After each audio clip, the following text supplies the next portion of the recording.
Hi ಎಲ್ಲರಿಗೂ. ಇವತ್ತು ಮಂಡಕ್ಕಿ ಚೂಡ ಮಾಡೋಣ.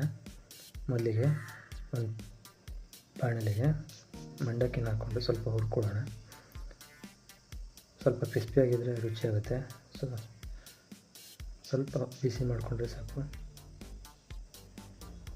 ನಂತರ ಶೇಂಗಾನ ಎಣ್ಣೆಯಲ್ಲಿ ಕರ್ಕೊಳ್ಬೇಕು. ಅದನ್ನು ಇವಾಗ ಮಂಡಕ್ಕಿ ಮೇಲೆ ಹಾಕೋಣ. ಇವಾಗ ಕರಿಬೇವು ಜಾಸ್ತಿ ಇದ್ದಷ್ಟು ಪರಿಮಳ ಚೆನ್ನಾಗಿರುತ್ತೆ. ಸೊ ಕರಿಬೇವನ್ನು ಜಾಸ್ತಿ ಹಾಕ್ಕೊಳ್ಳಿ. ಈ ಥರ ಎಣ್ಣೆಲಿ ಕರೆದು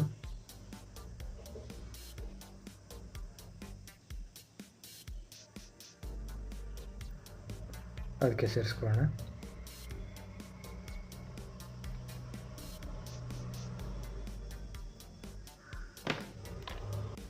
ಇವಾಗ ಹಸಿಮೆಣಸು,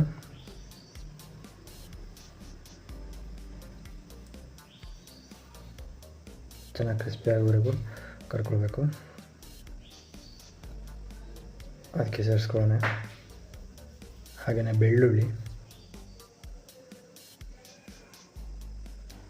ಇದನ್ನು ಅಷ್ಟೇ ಚೆನ್ನಾಗಿ ಕರಿಬೇಕು.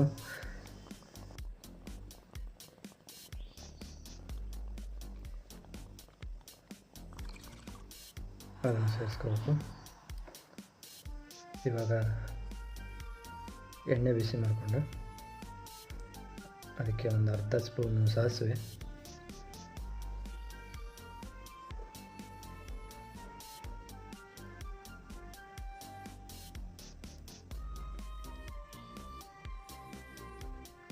ಒಂದು ಅರ್ಧ ಸ್ಪೂನು ಅರಿಶಿನ,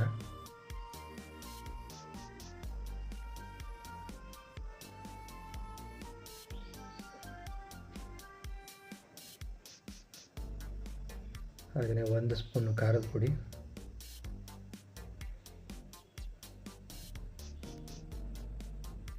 ಮೂರನ್ನು ಮಿಕ್ಸ್ ಮಾಡಿಕೊಂಡು ಆ ಮಂಡಕ್ಕಿ ಮೇಲೆ ಹಾಕ್ಕೊಳ್ಬೇಕು.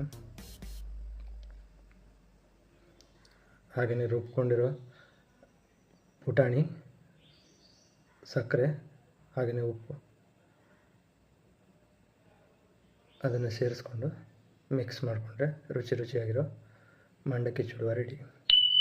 ಟೀ ಟೈಮಲ್ಲಿ ಟೇಸ್ಟಾಗಿರುತ್ತೆ. ಟ್ರೈ ಮಾಡಿ.